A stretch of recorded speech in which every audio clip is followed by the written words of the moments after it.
안녕하세요. 저는 아이콘 팩토리의 김진욱이라고 하고요. 오늘은 크지 않은 팀을 가지고 어떻게 멀티플레이 게임을 개발해 볼 수 있을지 발표해 보도록 하겠습니다.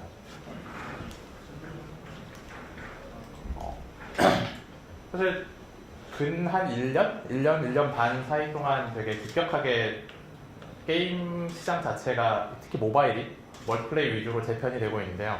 그래서 이거는 지난주에 제가 그 구글 플레이 매출 순위 기준 탑 10을 잠깐 캡처한 건데 지금 10개 게임 중에 7개가 그 싱글 플레이 기반이 아니라 멀티플레이 기반으로 바뀌었고요.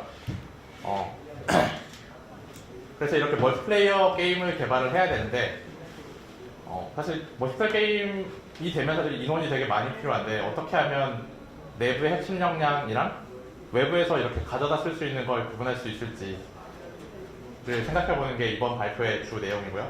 그래서 차이가 무엇인지를 보려면 사실 멀티플레이 게임을 뜯어보는 게 저는 엔지니어라서 제일 좋은 만점이라고 생각하는데 멀티플레이어 MMO 게임을 만든다고 하면 가장 기본적으로 포함되는 요소들을 한번 나열해 보겠습니다. 우선은 MMO 게임을 좋아하시는 게임, 롤이든지 아니면 와우라든지 이런 게임, 아니면 최근에 나온 스타크 같은 걸 떠올려 보시면 MMORPG를 뺀 걸 해볼게요. 예를 들어서 롤이라든지 아니면 오버워치라든지 이런 게임을 떠올려 보시면 기본적으로 가지고 있는 게 로그인을 하고 다른 플레이어들이랑 짝을 지운 다음에 게임을 플레이하고 그 다음에 게임이랑 살짝 별개로 상점도 있고 그다음 랭킹도 있고 그리고 게임마다 좀 많이 다르긴 하겠지만 자잘하게 어떤 소셜 요소도 가지고 있고요. 그리고 여기서 싱글 플레이 게임에도 있는 거를 생각해 보시면 사실 싱글 플레이어 게임도 한국에서 만드는 게임이 아예 서버가 없진 않잖아요. 거기 있는 걸 생각해 보시면 로그인하고 유저 데이터를 불러들이고 그 다음에 그러니까 로비라고 하는데 메인 화면에서 이렇게 이것저것 잔뜩 보여주고 이걸 가지고 게임을 시작하면 이 게임에 진입해서 플레이를 하고 보상을 받고 그 다음에 나와서 상점도 보고 메일이나 퀘스트도 열어보고 이런 식으로 하시는데 여기에다가 그러니까 이런 게임을 멀티플레이 게임으로 이제 바꿔야 되잖아요. 그러니까 시장의 대세는 다 멀티플레이어 게임이 되어버렸으니 그럼 여기다가 뭘 또 넣어야 되냐? 아까 말했던 이런 거 일단 다 넣고 그 위에다가 다른 유저와 같이 어떻게 게임에 들어갈까 이거를 고민해야 되고요. 그리고 인게임 플레이도 바꿔야 되는데 그러니까 혼자 하던 거는 사실 네트워크 지원이 전혀 없죠. 그러니까 혼자 그냥 하면 되니까. 그리고 이게 혼자 하는 게 아니라 이거를 누군가는 검증해야 되니까 원래 내용을 그러니까 클라이언트에서만 돌던 걸 서버에 복제해서 똑같은 걸 돌려야 되고요. 그리고 복제한 게 서버랑 클라이언트가 동시에 이렇게 잘 맞춰서 돌아가야 되는데 이게 동기화도 되게 잘 맞아야 뭔가 게임이 되는 것처럼 보일 거예요. 근데 이렇게 만들 건 많아졌는데 근데 일정 늘어나는 것도 사실 되게 부담스러워요. 왜냐하면 지금 시장이 좀 얼어붙었다는 얘기 많이 하잖아요. 그리고 사람 뽑기도 되게 힘들어요. 특히 서버 개발자는 사실 원래 별로 많지도 않아요. 그래서 인력풀도 많이 늘리는 건 되게 어렵고 그래서 어떻게 하면 이걸 해볼 수 있을까? 다른 게임이 어떻게 만들었는지를 보고 어떻게 하면 이거를 사람을 조금만 넣어서 아니면 일정을 조금만 늘려서 따라할 수 있을지를 생각해보면 최근에 나온 게임들을 최근은 아니고 그냥 나왔던 게임들을 몇 개를 볼게요. 모두 아실 것 같은 펍지라거나 그 다음에 지금 한창 잘 나가고 있는 에픽의 포트나이트라거나 그리고 그 전에 PC에서 잘 나가고 있었던 오버워치 같은 거가 되게 공통점이 저는 되게 있다고 생각하는데 그러니까 이런 게임을 만든다 칠게요. 그러면은 당장 회사를 운영하는 경영자 입장이거나 아니면 PM이나 PD 입장이라고 치면 스킬셋이 되게 많이 필요해요. 사실 싱글플레이어 게임을 만든다, 예를 들어서 세븐나이츠를 만든다, 아니면 데스티니 차일드를 만든다라고 하면 사실 네트워크 스킬은 그렇게 많이 필요하지 않아요. 대략 HTTP만 조금 다를 수 있으면 돼요. 근데 이런 게임 만들어야 된다고 하면 IP 네트워킹도 알아야 되고 네트워크에서 왜 지연이 생기고 이게 지연이 어떤 식으로 일어나고 이걸 어떻게 속여야 그럴듯해 보인다 이런 것도 알아야 되고요. 그리고 필연적으로 서버에 들어가는 게 많으면 그러니까 서버가 한 대면 잘 안 죽어요. 서버가 한 3대? 1년에 한 대에 죽을까 말까인데 예를 들어 서버를 한 1000대쯤 굴린다 칠게요. 그러면 서버가 안 죽는 날이 되게 이상한 날이에요. 그런 거 생각하면 이렇게 운영을 하면서 인프라나 뭐 요즘 클라우드 쓰니까 클라우드 다루는 스킬도 필요하고요. 그럼 이만큼 개발자를 더 써야 되느냐? 사실 그게 그렇게 쉬운 일이 아닌데 사실 적은 인원으로 문제를 해결하는 가장 고전적인 방법은 외부에서 이렇게 수혈을 하는 건데 그러면은 외부에 수혈을 한다는 의미가 아무리 게임을 만드는데 게임 메커니즘을 외부에 만들어주세요 이렇게 안 하고요. 게임 클라이언트를 통째로 외부에 만들어주세요 이런 건 안 하잖아요. 그래서 게임을 만드는 사람, 게임 제작자 입장에서 그러니까 뭐가 우리 팀의 핵심적인 역량이고 그러니까 그렇지 않은 거. 그러니까 예를 들어서 스타트업인데 법무나 회계를 다 내부에서 처리하진 않잖아요.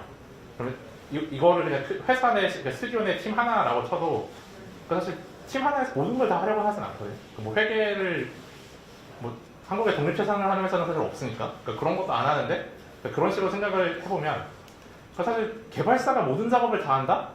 이거는 정말로 큰 회사에서도 잘 안 해요. 그러니까 왜냐하면 외부에서 가져다 쓰는 게 압도적으로 싼 것들이 많고요.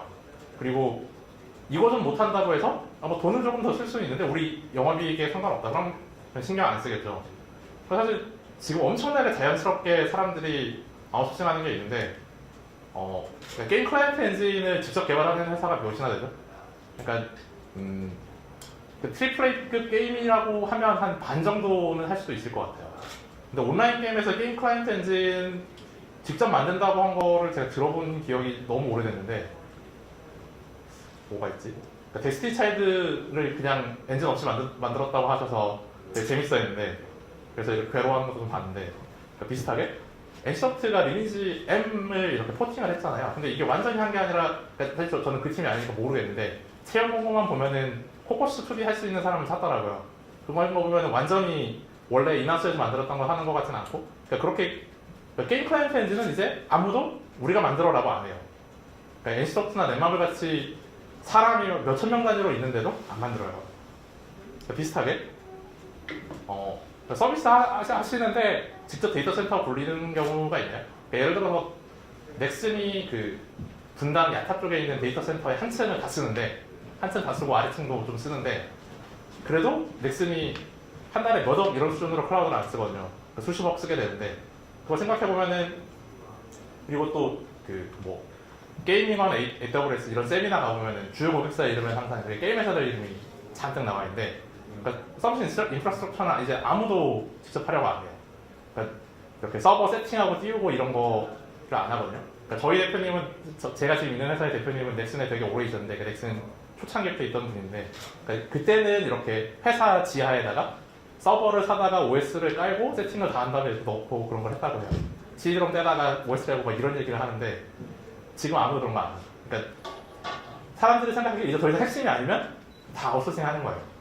그러니까 이거는 사실 모바일 쪽에 되게 흔한 경우인데 뭐 파이브락스를 쓰시든 아니면 구글 파이어베이스에 뭔가를 쌓으시든 그러니까 이런 식으로 데이터도 사실 이제는 직접 안 쌓잖아요. 그냥 클라이언트에다가 SDK 하나 띡 붙여서 일단 성계는 그냥 보는 거고 아니면은 이거를 되게 진중하게라고 해야 되나? 되게 심각하게 접근하는 회사도 많아요. 그러니까 특히 큰 회사가 리텐션 같은 거를 되게 빡세게 보기 위해서 하는데 그거를 각 팀에서 이렇게 달라붙어서 하느냐? 그렇진 않아요. 보통은 회사가 크면 데이터 분석팀이 있을 거고요.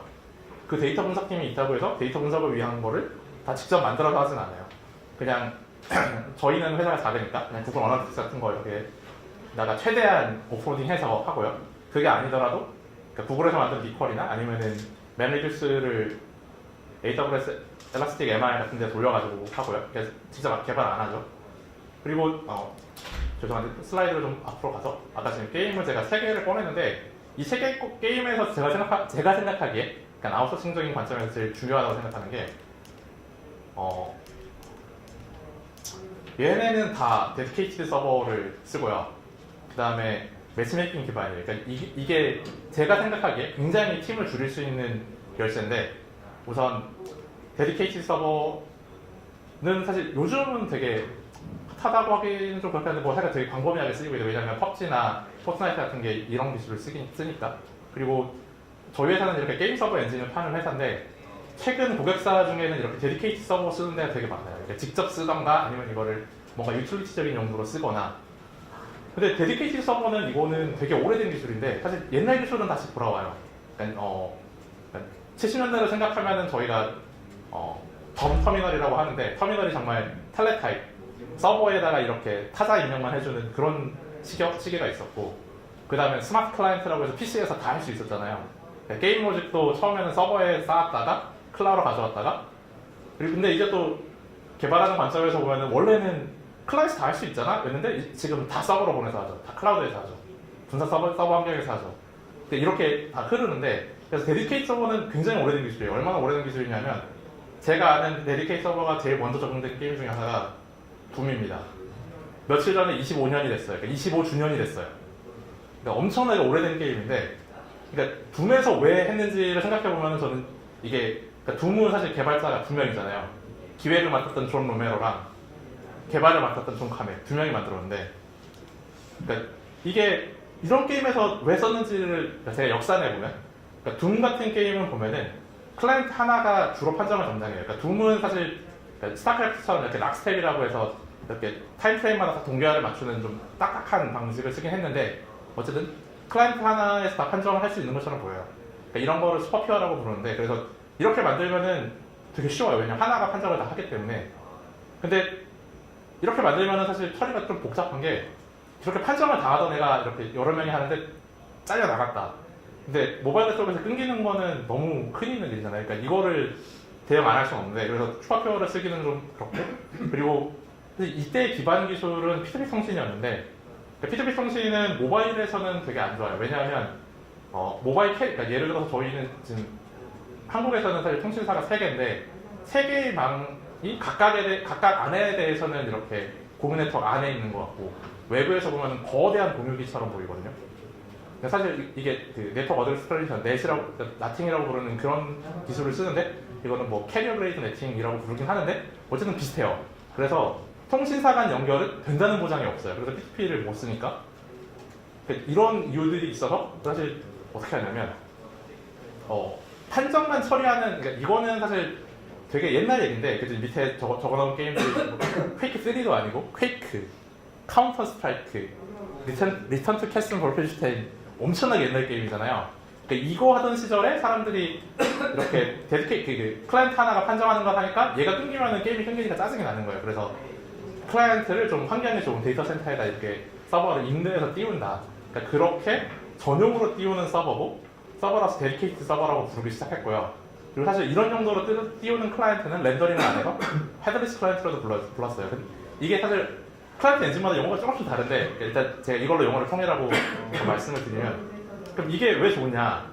클라이언트를 거의 안 고쳐도 돼요. 왜냐하면 이거는 클라이언트 엔진이 자체적으로 입력을 동기화하는 거를 원격에 있는 입력을 동기화하는 것처럼 처리하기 때문에 많이 다르진 않아요. 그러니까 완전히 같진 않아도 크게 다르진 않아요. 그러니까 서버에다가 로직을 복제하고 이게 정말 복제된 게 맞고 네트워크 지연 시간이 있을 때 잘 보냐 이런 걸 다 신경 쓰진 않아도 돼요. 그러니까 신경 아예 안 쓰는 건 아닌데 신경 안 써도 돼요. 그리고 클라이언트 하나가 판정을 다 하면은 사실 해킹에 취약할 수밖에 없거든요.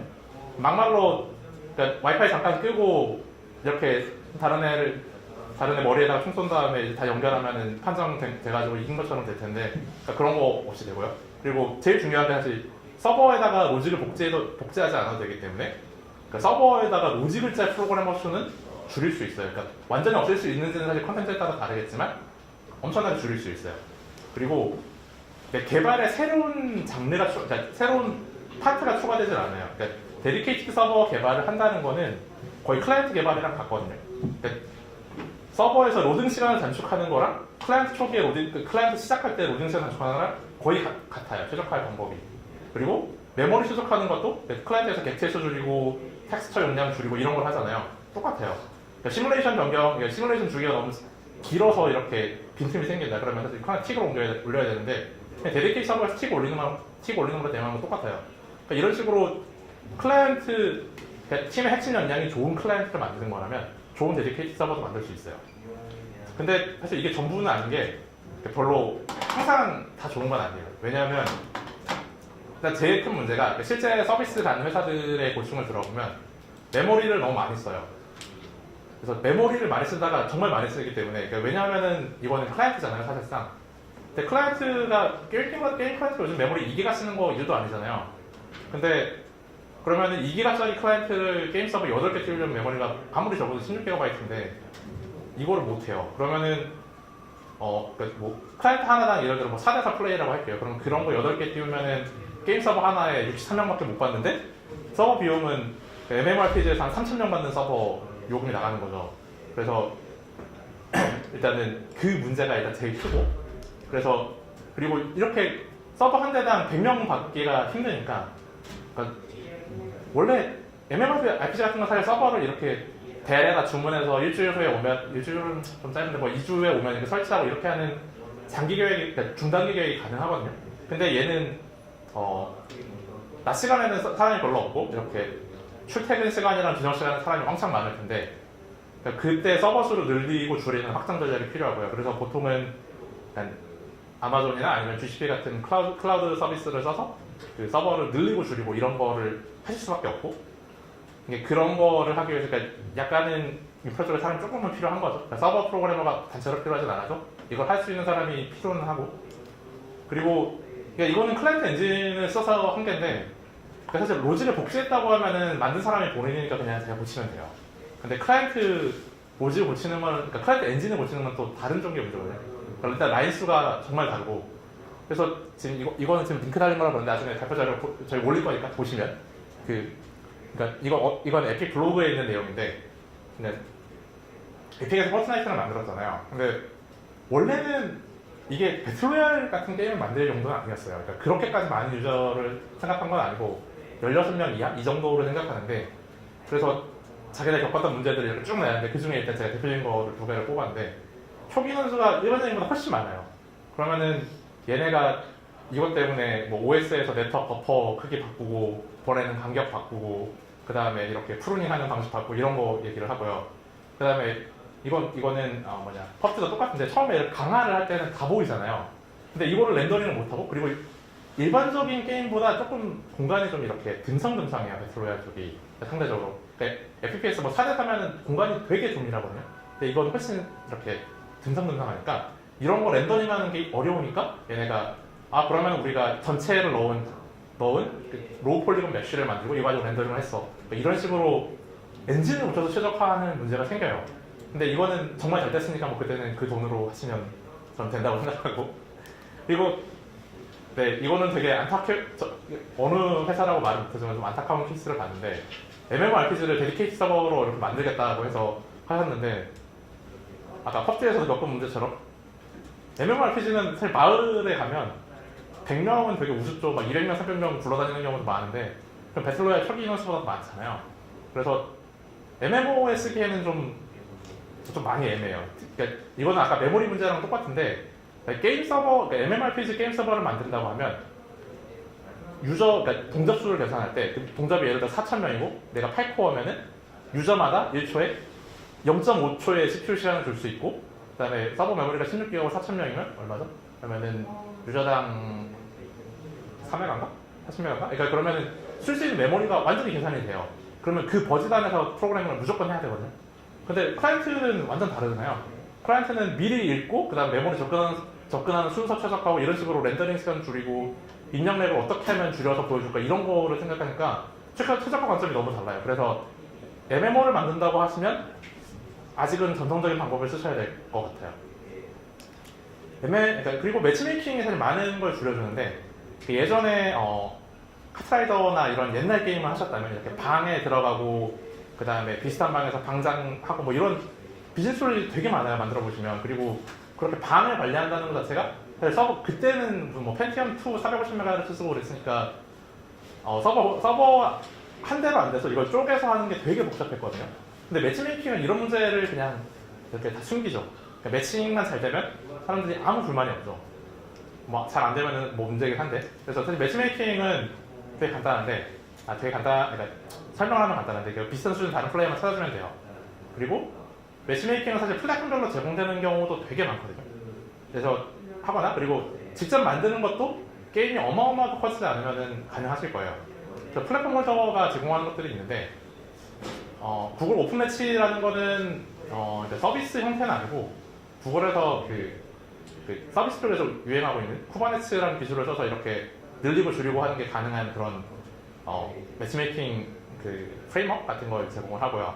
그리고 AWS에서 게임리티라고 데디케이트 서버 관리하는 서비스가 있는데 얘를 쓰시면 플럭스 매치라는 게 있는데 잘 만들어져 있긴 한데 모든 룰을 제이슨으로 된 DSL로 하셔야 돼서 좀 괴로울 거고, 그다음에 엑스박스 라이브에서만 쓸 수 있는 스마트 매치라는 게 있는데 이것도 그냥 쓸만해 보였어요. 저는 이거는 가사리로 봐서.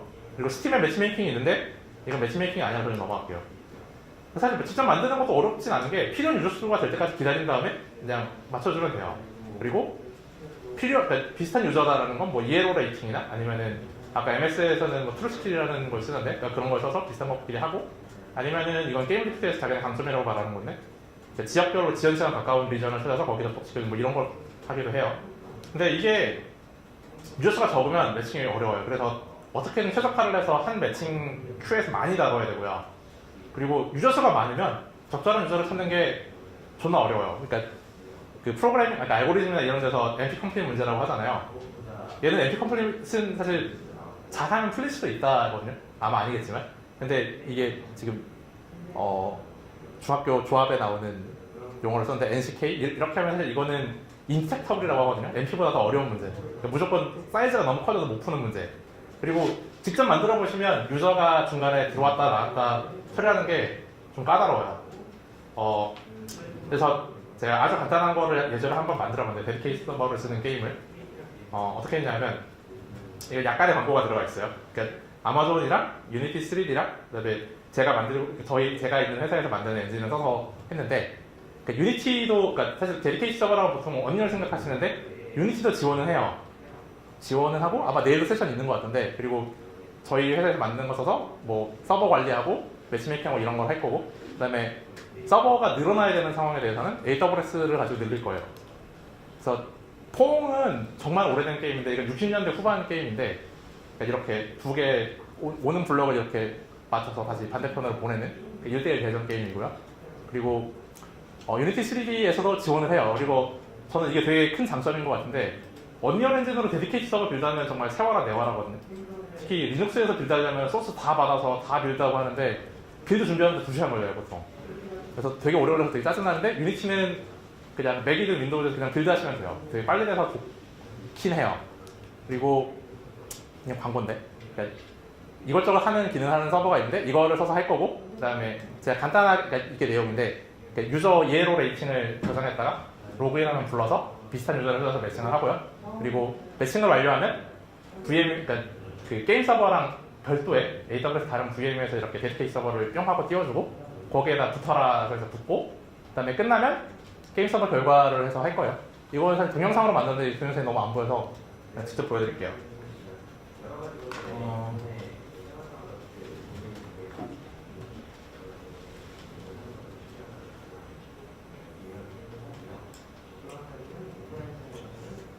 그냥 제가 클라이언트 좀 비난한 클라이언트인데 제가 서버 프로그래머 좀 비난하지만 그냥 그러려니 해주시면, 그래서 클라이언트를 2개를 띄워볼게요.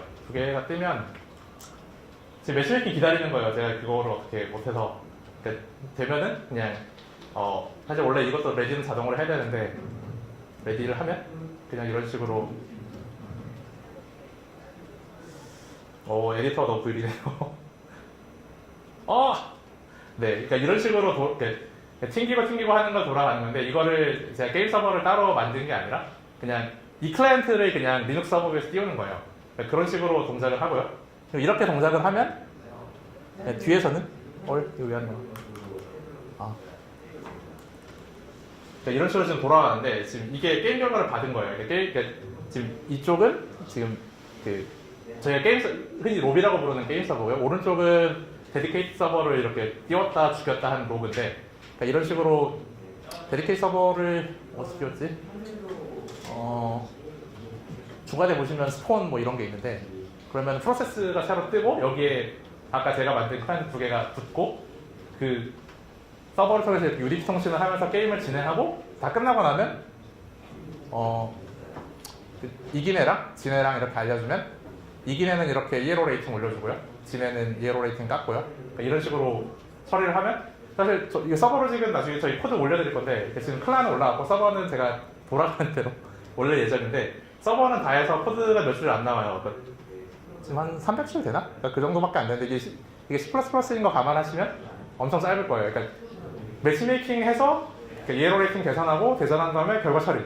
근데 별로 안 어려워요. 그냥 거의 웹 프로그래밍 하는 수준으로 웹 프로그래밍 간단한 건 아니고 웹에 간단한 API 서비스 만드는 수준으로 만드실 수 있고 그러니까 이런 거를 하실 수 있는데 네. 그래서 어떻게 만드는지를 아주 짧게 보여드리면 이게 유저 인증은 그냥 서버에다가 로그인했다 세팅하는 그런 거고요. 로그인을 하면 여기다가 중간에 그 레이팅 없으면 그러니까 1400 기본으로 만들어주고 그 다음에 레이팅 얻어다가 매치메이킹에 들어가면 그러니까 이게 유저를 이렇게 적당히 짝지어서 만나를 보는 거거든요. 그래서 그러니까 이렇게 해서 지금 이게 레이팅이 이런 식으로 들어가 있는데 그러니까 저희 내부 구현이고 그래서 100이면 사실 예로 레이팅 차이는 되게 큰 건데 제가 빨리 하려고 그냥 이런 애들 이렇게 짝지으면 그냥 끝. 그래서 2명 모이면 시작을 하면 데디케이트 서버를 만드는데 데디케이트 서버 인자를 셋업해야 돼서 좀 긴데 유저가 이런 애가 있다고 알려주고 그 다음에 여기 이렇게 스폰하면은 그 다음부터는 게임 서버 엔진이 알아서 띄우고 뜹니다. 그리고 뜨고 나서 게임이 다 끝나고 나면 결과를 이렇게 보내면 여기서 위너랑 루저의 아이디 얻어다가 이거는 저희 DB 코드인데 DB에서 유저 갔다가 얻어온 다음에 여기 이건 그냥 예로 레이팅 공식이에요. 그냥 뭐 그러려니 하시고 이거 계산한 다음에 그냥 세팅해주면 끝이에요. 그러니까 아주 간단하게 대전 게임 만드신다고 하면 대충 이 정도 서버 코드로도 가능하거든요. 나머지는 게임팀의 역량이죠. 게임팀에서 좋은 클라이언트, 재미있는 로직으로 도는 좋은 클라이언트를 만드시면 서버 로직은 그렇게 과하게 커지지 않아요.